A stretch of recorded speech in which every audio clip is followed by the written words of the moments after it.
पिछली वीडियो में हमने रीमन अप्रॉक्सीमेशन के बारे में हमने बात की थी और हमने देखा था कि कैसे रीमन अप्रॉक्सीमेशन के ज़रिए हम जो इंटेग्रल्स की डेफिनेशन है या एंटी डेरिवेटिव्स की डेफिनेशन है उसको हम समझ सकते हैं, जो कि क्या है। वो ये है कि हम इंटेग्रल्स के ज़रिए किसी भी कर्व के नीचे का एरिया या रकबा मालूम कर सकते हैं।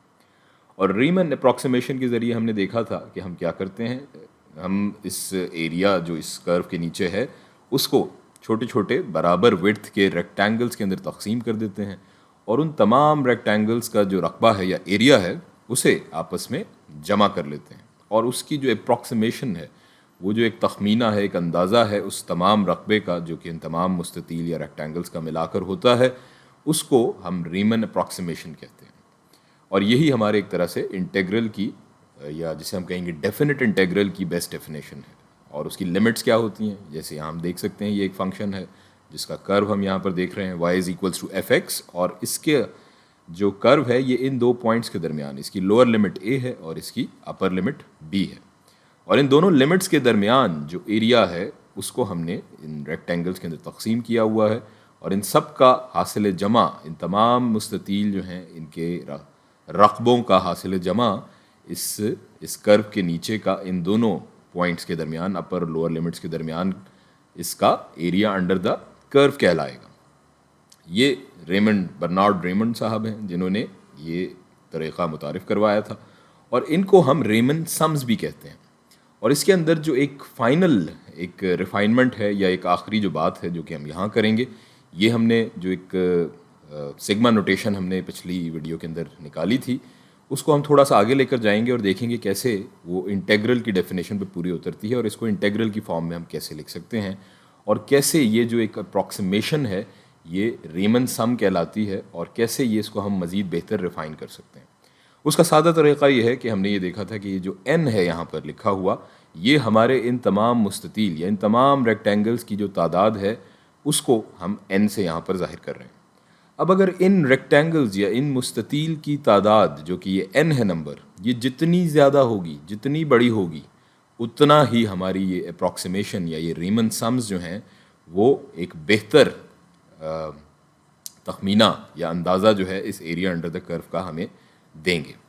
उसके लिए हमें क्या करना होगा, n ज़्यादा से ज़्यादा होने का मतलब ये है कि मैक्सिमम n क्या हो सकता है ज़्यादा से ज़्यादा, इन्फिनिटी।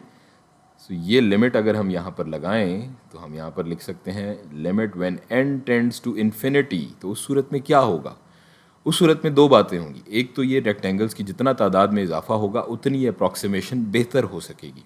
जैसे कि हम यहाँ देख सकते हैं कि अगर जितने हम ये रेक्टेंगल्स बढ़ाते जाएंगे उतना ये अप्रॉक्सीमेशन और ये एरिया जो यहाँ पर छोड़ रहे हैं वो एरिया कम होता जाएगा और उतना ही ये हम बेहतर अंदाज़ा या तखमीना लगा सकते हैं इस कर्व के नीचे जो एरिया होगा इन तमाम मुस्ततील या रेक्टेंगल्स के रकबों को जमा करके।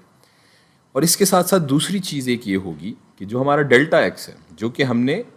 डेल्टा एक्स हमारा क्या था, पिछली वीडियो में हमने देखा था डेल्टा एक्स दरअसल हमारे इन तमाम जो रेक्टेंगल्स हैं इनकी जो विड्थ है वो बराबर विड्थ होगी और वो हमने डेल्टा एक्स से ज़ाहिर की थी, जो कि बुनियादी तौर पर क्या होगी, पॉइंट बी जो कि हमारी अपर लिमिट है माइनस पॉइंट ए हमारी लोअर लिमिट डिवाइडेड बाय कुल जितने भी रेक्टेंगल्स या मुस्ततील यहाँ पर मौजूद हैं। जैसे ही हम ये कहेंगे कि n जो है वो उसकी तादाद लातादाद या फिर इनफाइनाइट होगी, तो हम ये कह सकते हैं कि ये जो डेल्टा x है ये सुकड़ता जाएगा और जितने ये मुस्ततील बढ़ते जाएंगे ज़ाहिर है उनकी विड्थ या उनकी जो चौड़ाई है वो कम से कम होती जाएगी। और उस सूरत में हम ये कह सकते हैं कि जब when n will tend towards infinity, जब n इन्फिनिटी की तरफ बढ़ेगा या जाएगा, तकरीबन वहाँ पहुँच रहा होगा, तो उस सूरत में डेल्टा x तकरीबन ज़ीरो की जानिब बढ़ रहा होगा। Delta x will be tending almost towards zero नहीं लेकिन तकरीबन ज़ीरो के करीब। और ऐसी सूरत में हम एक सबसे बेहतरीन, सबसे बेस्ट अप्रॉक्सीमेशन, तखमीना या अंदाज़ा इस कर्व के नीचे जो रकबा है या एरिया है उसका लगा सकते हैं। अब इसको इंटेग्रल की फॉर्म में हम कैसे लिखेंगे, ये भी हम लिख लेते हैं। बड़ा सादा तरीक़ा, सिंपल है। हम डेफिनेट इंटेग्रल्स की कुछ मिसालें भी पिछली वीडियो में करते हुए आए हैं। इसको इंटेग्रल की फॉर्म में हम लिखेंगे, ये हमारा a हो जाएगा लोअर लिमिट और b हो जाएगी हमारी अपर लिमिट और ये बीच में हमारा f(x) फंक्शन आ जाएगा। इसका integral with respect to this D x, जो कि ये डेल्टा एक्स को ही एक तरह से ज़ाहिर कर रहा है.